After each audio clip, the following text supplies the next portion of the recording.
Welcome student, welcome to NEET biology lecture. Student, आज हम inter specific interaction को हम डिटेल में पढ़ेंगे। मीन्स जो पॉपुलेशन इंटरेक्शन की अगर हम बात करते हैं, जो और दो ऑर्गेनिज्म के बीच में हम देखते हैं इंटर स्पेसिफिक इंटरेक्शन, उसमें हम आज सबसे पहले क्या पढ़ेंगे? प्रेडेशन के बारे में। क्या पढ़ेंगे? प्रेडेशन क्या होता है। चलिए, अगर हम प्रेडेटर की बात करें तो प्रेडेटर क्या होते हैं? जो ऑल कॉर्निवोर है एंड हर्बीवोर है। जो फ्लैश ईटर है, या आप बोल सकते हो जो प्लांट को या प्लांट के पार्ट को क्या करते हैं, ईट करते हैं, वो सारे किस में आते हैं? आपके प्रेडेटर में। अबाउट अगर आप बात करो एनिमल की या ऑर्गेनिज्म में, तो अबाउट 25% क्या है प्रेडेटर? क्या है? आपके इंसेक्ट है, उनको हम क्या बोलते हैं? फाइटोफेगस। क्या बोलते हैं? अगर मान लो कोई भी प्रेडेटर है, अगर वो ओवर एक्सप्लॉइट होता है, ओवर एक्सप्लॉइट किसके ऊपर होता है? अपने प्रे के ऊपर, तो क्या होगा? Prey might become extinct. हो सकता है प्रे आगे जाके क्या हो जाए? एक्सटिंक्ट हो जाए, उनका नंबर क्या हो जाए? खत्म हो जाए। जिसका रिजल्ट हमें क्या देखने को मिलेगा? Extinction of predator. तो आगे जाके फिर क्या होगा? प्रेडेटर भी क्या होंगे? एक्सटिंक्ट हो जाएंगे। मतलब क्या हुआ? अगर ऐसा हो कि जो प्रेडेटर है वो ओवर एक्सप्लॉइट हो जाए किसके ऊपर? प्रे के ऊपर अपने, तो होगा क्या? अगर वो ज्यादा ओवर एक्सप्लॉइट होंगे प्रे के ऊपर, ज्यादा वो क्या करेंगे? शिकार करेंगे अपने प्रे का, तो होगा क्या? वो ऐसा हो सकता है कि प्रे क्या हो जाए, कुछ टाइम बाद हमें एक्सटिंक्ट होते हुए दिखाई दे। जिसका रिजल्ट क्या होगा? अगर प्रे ही नहीं रहेंगी तो कुछ टाइम बाद क्या होगा? प्रेडेटर को फूड रिसोर्सेज नहीं मिलेंगे, तो प्रेडेटर भी क्या होंगे? एक्सटिंक्ट हो जाएंगे। इसलिए ऐसा होता है, जो प्रेडेटर होते हैं वो किस नेचर के होते हैं? प्रूडेंट नेचर के होते हैं। Prudent nature in the sense, predator अपने प्रे को उतना ही एक्सप्लॉइट करते हैं जिससे कि उनकी फूड की नीड भी कंप्लीट हो जाए, और साथ साथ प्रे भी क्या करे? सर्वाइव करे। इसी नेचर को हम क्या बोलते हैं? Prudent nature. मतलब उतना ही शिकार करते हैं जिससे वो क्या हो? उनकी फूड की नीड भी कंप्लीट हो जाए, और साथ साथ प्रे भी क्या करे? साथ साथ सर्वाइव हो, क्योंकि प्रे नहीं रहेगा तो प्रेडेटर भी नहीं रहेगा। चलिए, नेक्स्ट हम बात करेंगे इंपॉर्टेंस ऑफ प्रेडेटर। प्रेडेटर का क्या इंपॉर्टेंस है? अगर हम प्रेडेटर की इंपॉर्टेंस की बात करें, तो पहला तो क्या है? Predator control pray population. Predator क्या करते हैं? प्रे पॉपुलेशन को क्या करते हैं? कंट्रोल करते हैं। ठीक है। जैसे फॉर एग्जांपल अगर बात की जाए, अगर कोई सर्टेन एक्जोटिक स्पीसीज, ठीक है, इंट्रोड्यूस होता है किसी भी जियोग्राफिकल एरिया में, ठीक है, तो क्या करता है? वो बहुत तेजी से क्या करता है? स्प्रेड करता है। क्यों? क्योंकि उस वहां पे क्या होता है? एब्सेंस ऑफ एक नेचुरल प्रेडेटर, यानी उसके लिए जो नेचुरल प्रेडेटर है होना चाहिए, वहां पे उस हैबिटेट में क्या होता है? एब्सेंस होता है। तो इसके बेसिस पे क्या होता है? कोई भी एक्जोटिक स्पीसीज या किसी भी जियोग्राफिकल एरिया में अगर एंटर करता है, तो बहुत तेजी से क्या करता है? फास्ट नंबर में इंक्रीज करता है, स्प्रेड होता है। अब ऐसा इसलिए होता है कि उसके लिए जो पर्टिकुलर प्रेडेटर होना चाहिए उस एरिया में, वो क्या होता है? एब्सेंट होता है। क्योंकि उस वो तो क्या है आपका? एक्जोटिक स्पीसीज इन्वेंट हुई है ना उस जियोग्राफिकल एरिया में, तो उसके लिए प्रॉपर प्रेडेटर क्या होते हैं? वहां पे होते नहीं। जैसे फॉर एग्जाम्पल अगर हम बात करें, तो प्रिकली पर पियर कैक्टस। प्रिकली पियर कैक्टस मतलब ओपनसिया, इंट्रोड्यूस हुआ था ऑस्ट्रेलिया में। कब हुआ था? 1920 में। जिसके बेसिस पे क्या हुआ? वो वाइड स्प्रेड डिस्ट्रक्शन हुआ। किसके बेसिस पे? ये बहुत लार्ज नंबर में क्या हुआ? ये ओपनसिया क्या हुआ? स्प्रेड हुआ। जिसको कंट्रोल किसके बेसिस पे किया गया? इसको कंट्रोल किया गया किसको इंट्रोड्यूस करा के? Cactus feeding predator. Cactus feeding predator को इंट्रोड्यूस कराया गया उस हैबिटेट में या जियोग्राफिकल एरिया में। और कैक्टस फीडिंग प्रेडेटर क्या था? आपका मॉथी था। ठीक है। तो मतलब क्या हुआ? जो प्रिकली पियर कैक्टस है, जिसको हम नॉर्मली बोलते हैं ओपनसिया, वो ऑस्ट्रेलिया में कब इंट्रोड्यूस हुआ था? एक्जोटिक स्पीसीज था। ऑस्ट्रेलिया में कब इंट्रोड्यूस हुआ था? 1920 में। ठीक है। तो जब वो इंट्रोड्यूस हुआ तो उसका नंबर, लार्ज नंबर में क्या किया? अपने आप को स्प्रेड किया, जिसके बेसिस पे काफी सारी जमीनें हैं, या बात करो वाइड डिस्ट्रक्शन हुआ। तो बाद में इसको कंट्रोल कैसे किया गया? तो उसके लिए पर्टिकुलर प्रेडेटर इंट्रोड्यूस किया गया। कौन थे? कैक्टस फीडिंग प्रेडेटर थे, जिसको हम क्या बोलते हैं? मॉथ। ठीक है, जब इंट्रोड्यूस हुआ फिर इनका पॉपुलेशन या बोल सकते हो इनका जो जितनी फास्ट तेजी से स्प्रेड हो रहे थे, फिर वो क्या हुआ? धीरे धीरे कम होने लगे। ठीक है, प्रेडेटर करते क्या है?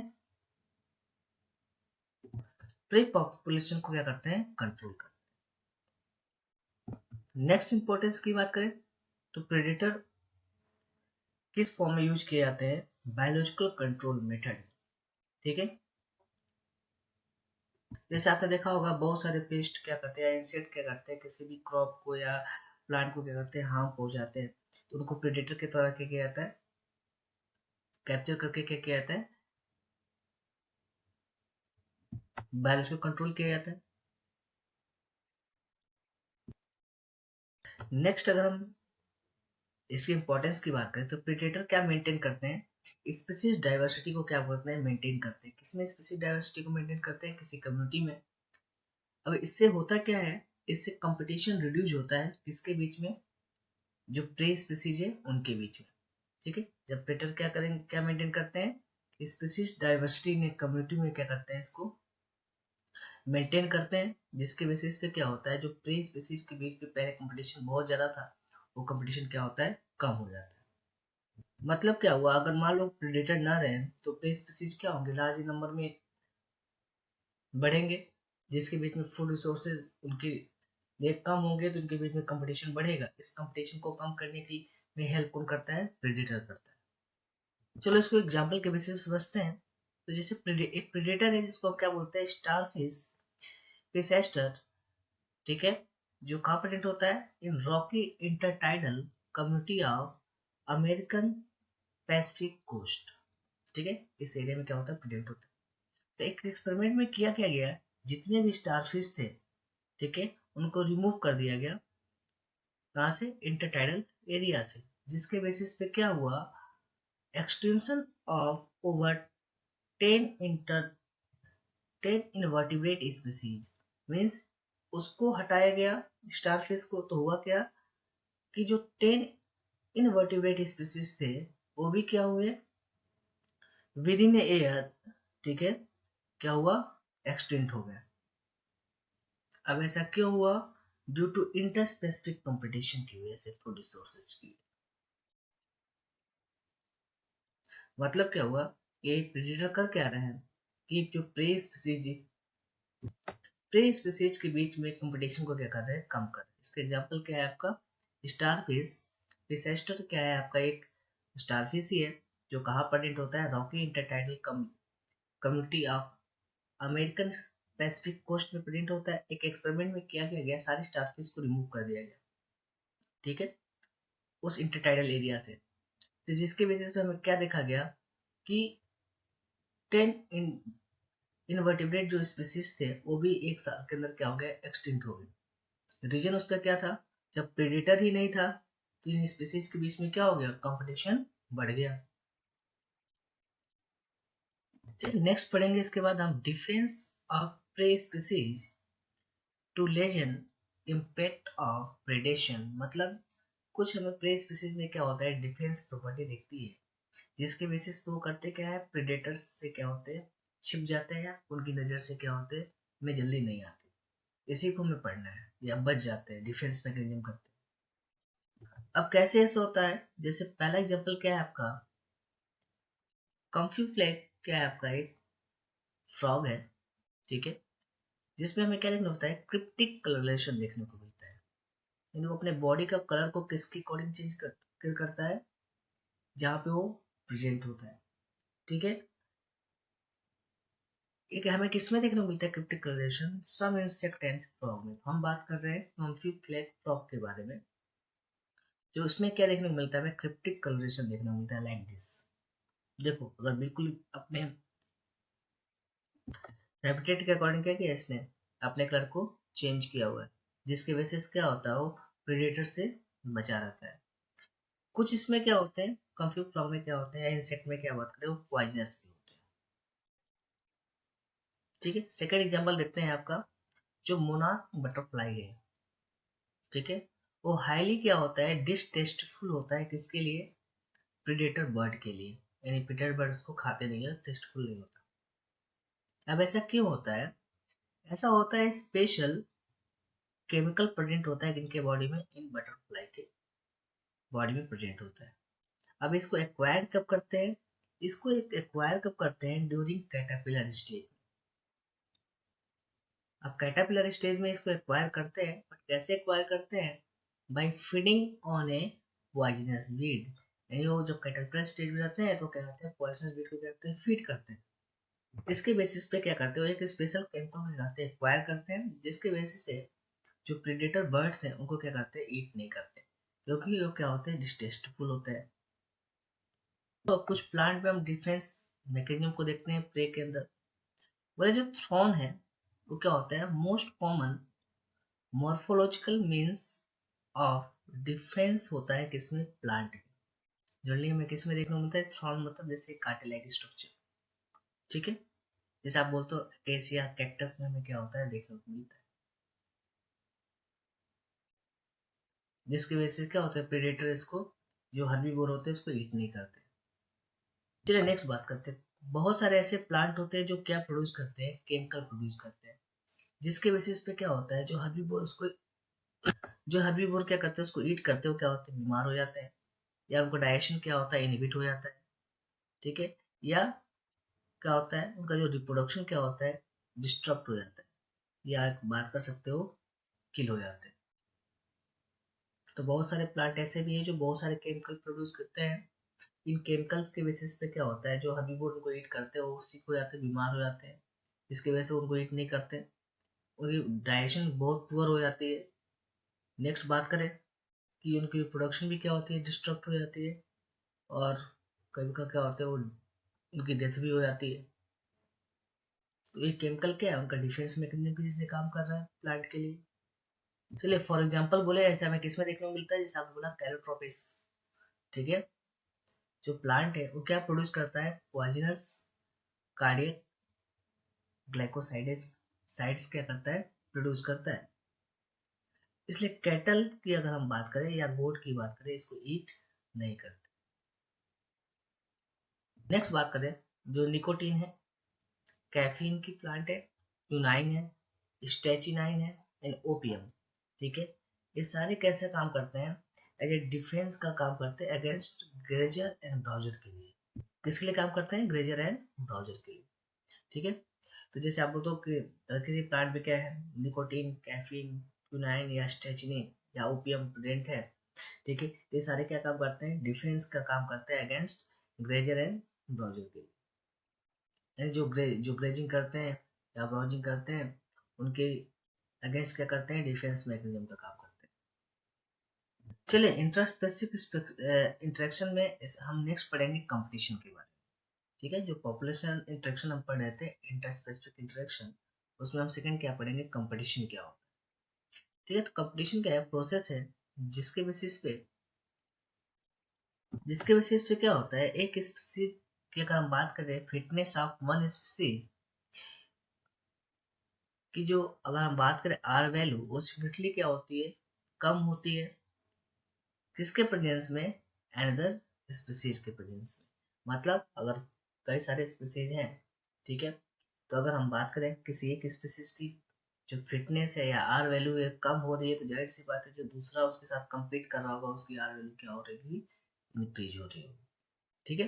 तो जो जिसकी आर वैल्यू इंक्रीज होगी वो क्या होगा, फिटेस्ट फॉर सर्वाइवल होगा, ठीक है। तो कंपटीशन का मतलब ये होता है, ये प्रोसेस है जिसके बेसिस पर हम बात करें फिटनेस ऑफ वन स्पीसीज की, जिसको हम बोल सकते हो आर वैल्यू, वो क्या होती है, सिग्निफिकेंटली क्या होती है, लोअर होती है in the presence of another species की। चलिए नेक्स्ट बात करें, जो इंटर स्पेसिफिक कंपटीशन होता है, ठीक है, वो क्या होता है, एक पोटेंट फोर्स होता है किसके लिए, ऑर्गेनिक इवोल्यूशन के लिए, जिसके बेसिस पे आगे जाके ऑर्गेनिक इवोल्यूशन में देखने को मिलता है, ठीक है। अब कंपटीशन अब कंपटीशन अकर कब करता है, जब क्लोजली रिलेटेड स्पीसीज क्या करते हैं, compete करते हैं एक दूसरे से, इसके लिए सेम लिमिटेड रिसोर्सेज के लिए, जैसे यहाँ पे ठीक है, तो कंपटीशन वहां पे हमें देखने को मिलता है जहाँ पे प्रोहिबिटेड स्पीसीज क्या होते हैं, compete करते हैं for the same limited resources के लिए। तो जो compete कर पाता है, ठीक है, वो उसको क्या होते हैं, रिसोर्सेज मिलते हैं, उसका नंबर बढ़ता है। और जो compete नहीं कर पाता, ठीक है, क्या बात करो उसकी, वो फिटेस्ट नहीं हो पाता, तो फिर क्या होती है, और धीरे धीरे इनके नंबर क्या होते हैं, डिक्रीज होने लगते हैं, लास्ट में क्या होता है, वो एक्सटिंक्ट हो जाते हैं। चलिए नेक्स्ट बात करें, तो जो अनरिलेटेड स्पीसीज हैं, ठीक है, वो ऑल्सो क्या कर सकते हैं, compete कर सकते हैं, किसके लिए, रिसोर्सेज के लिए। मतलब हमें अनरिलेटेड स्पीसीज के बीच में भी क्या होता है, हमें कंपटीशन देखने को मिलता है, किसके लिए, रिसोर्सेज के लिए। जैसे फॉर एग्जांपल बात करो, जो फ्लेमिंगोज हैं एंड फिशेज है, किसमें, सम सैलो साउथ अमेरिकन लेक में, वो किसके लिए compete करते हैं, वो compete करते हैं फॉर जू प्लैंक्टन्स के लिए। ठीक है, तो एक ही रिसोर्सेज है जिसके लिए compete क्या कर रहे हैं, तो अलग अलग स्पीसीज क्या कर रहे हैं, कंपटीशन उसमें देखने को मिल रहा है। चलिए, कंपटीशन हमें अबंडेंट रिसोर्सेज में भी देखने को मिलता है। मान लो कि रिसोर्सेज के अबंडेंट है, उसके बाद भी वहाँ पे जो भी इस पर्टिकुलर जियोग्राफिकल एरिया में जो स्पीसीज प्रेजेंट है, उनके बीच में हमें कंपटीशन देखने को मिलता है। जैसे फॉर एग्जांपल बात करें, अगर हम बात करें इंटरफेरेंस कंपटीशन की, यहाँ पे जो फीडिंग एफिशिएंसी होती है किसी एक स्पीसीज की, वो रिड्यूस होती है। क्यों रिड्यूस होती है, due to presence of other species, ठीक है, even if resources is abundant, जैसे यहाँ पे देखो, ठीक है। तो क्या बताया, अगर इंटरफेरेंस कंपटीशन की बात करें, ये हमें जनरली कहाँ देखने को मिलता है कि फ्रूट्स अबंडेंट तो होते हैं, पर फिर भी हमें कंपटीशन देखने को मिलता है कई स्पीसीज के बीच में। यहाँ पे क्या होता है, जो फीडिंग एफिशिएंसी है एक स्पीसीज की, वो क्या होती है, रिड्यूस होती है। क्यों रिड्यूस होती है, due to presence of other species, क्योंकि और भी स्पीसीज वहाँ प्रेजेंट होते हैं जो उसी फूड को क्या करते हैं, जो सोर्सेज को बहुत तेजी से फीड करते हैं, ठीक है। चलिए नेक्स्ट हम पढ़ेंगे एविडेंसेस फॉर कंपटीशन। कंपटीशन के क्या क्या एविडेंसेस है जिसके बेसिस पर हम कंपटीशन को स्टडी कर सकते हैं। तो पहला है आपका एबिंगडोन टॉर्टाइज, जो कहाँ प्रेजेंट है, गैलापागोस आइसलैंड में हमें देखने को मिलता था, बिकम क्या हो गया, एक्सटिंक्ट हो गया। क्यों, तो क्या बताया, जो अबिंगडोन टॉर्टाइज है, जो कहाँ प्रेजेंट होता है, गैलापागोस आइसलैंड में, वो आज के टाइम पे हम बात करें, वो एक्सटिंक्ट हो गया है विद इन ए डिकेड। मतलब अगर हम 10 बात करें पीरियड ऑफ 10 ईयर की, ठीक है, तो इस ड्यूरेशन में आज हमें क्या है, एबिंगडोन जो टॉर्टाइज है, वो क्या होता है, एक्सटिंक्ट हो गया, वो हमें दिखाई नहीं देता। क्यों, क्योंकि आफ्टर गोट के इंट्रोड्यूस होने से, ठीक है, इस आइसलैंड पे, ठीक है, जो ग्लैपागोस आइसलैंड है, यहाँ पे जब गोट का इंट्रोड्यूस हुए, तो उसके बाद जो आफ्टर 10 ईयर के अंदर क्या हो गया, एबिंगडोन टॉर्टाइज क्या हो गया, एक्सटिंक्ट हो गया। अब ऐसा क्यों हुआ, due to greater browsing efficiency of goat, क्योंकि गोट की जो ब्राउजिंग एफिशिएंसी थी वो क्या था, इन टॉर्टाइज से क्या था, ज्यादा था। ठीक है, जब ये इंट्रोड्यूस हुए इस आइसलैंड पे, तो उसके आगे 10 सालों के अंदर क्या हो गया, एबिंगडोन टॉर्टाइज क्या हो गया, एक्सटिंक्ट हो गया। क्यों, क्योंकि फूड रिसोर्सेज इनको प्रॉपर मिले नहीं, एक कंपटीशन में फाइट नहीं कर पाए, जिसके बाद कंपेरिजन में, गोट के कंपेरिजन में धीरे धीरे क्या हो गया, ये एक्सटिंक्ट हो गया। चलिए नेक्स्ट एविडेंसेस की बात करते हैं, जो किसको सपोर्ट करेगा, कंपटीशन के लिए हम बात करेंगे। क्या है आपका कॉम्पिटिटिव रिलीज, ठीक है, इसका मतलब क्या हुआ, expansion of distributional range of species when the competitive species is removed। मतलब क्या हुआ, अगर competitive species, जैसे दो species के बीच में अगर competition हो रहा है, तो जो competitive species अगर वो रिमूव हो जाए, ठीक है, तो दूसरे स्पीसीज का क्या होगा, एक्सपांशन होगा, डिस्ट्रीब्यूशनल रेंज पे होगा, बहुत तेजी से क्या होगा, वो नंबर में बढ़ेंगे। ठीक है, उसी को हम क्या बोलते हैं, कॉम्पिटिटिव रिलीज बोलते हैं। इसको हम कैसे समझेंगे, जो कॉनेल फील्ड एक्सपेरिमेंट के बेसिस, अगर हम बात करें और एक rocky sea coast of Scotland में, यहाँ पे क्या प्रेजेंट था, टू ब्रैकनेल के स्पीसीज प्रेजेंट थे। कौन कौन थे? पहला था आपका बैलेनस, जो कैसा था? लार्जर था एंड कंपेटेटली क्या था? सुपीरियर था। ठीक है, कंपटीशन में क्या था? बड़ा था। दूसरा था आपका चैथेमलस, जो क्या था? स्मॉलर था। तो जो बैलेनस था वो डोमिनेट करता था इंटरटाइडल एरिया में और एक्सक्लूडेड ओवर चैथेमलस। ठीक है, एंड बैलेनस क्या था? ये डोमिनेट था, जिसने क्या किया? जो इंटरटाइडल एरिया है यहाँ पे, जो चैथेमलस जो आप बोल सकते हो स्पीसीज थे, इसको क्या किया? इसने एक्सक्लूड कर दिया। ठीक है, फिर कर्नेल ने क्या किया? कॉर्नेल ने एक्सप्लोरली क्या किया? बैलेंस को क्या किया? रिमूव कर दिया। ठीक है, तो क्या देखा? जो चैथेमलस की कॉलोनाइज हो गए इसमें इंटरटाइडल जोन में। ठीक है, तो वापस जो चैथेमलस है वो क्या हो गया? कॉलोनाइज हो गए किसमें? Intertidal zone. तो यहाँ पे कंपिटेटिव स्पीसीज कौन था? बैलेनस है, जिस जो किससे compete कर रहा है? चैथेमलस से। अगर ये रहा तो क्या करेगा? वो लार्ज एरिया में क्या होगा? डिस्ट्रीब्यूट हो जाएगा, या लार्ज एरिया में क्या होगा? उसका नंबर हमें देखने को मिलेगा, क्योंकि वो कंपटीशन में क्या है? फिटेस्ट है। लेकिन अगर मान लो इसको हटा दिएगा कॉम्पिटेटिव स्पीसीज को, इन बैलेंस को, तो क्या देखने को मिला? जो चीथे बैलेंस क्या हो गए? कॉलोनाइज्ड हो गए, उनका नंबर हमें बढ़ता हुआ दिखाई दिया किसमें? इंटरटाइडल जोन में। ठीक है, जैसे यहाँ पे देखो और यहाँ देखो।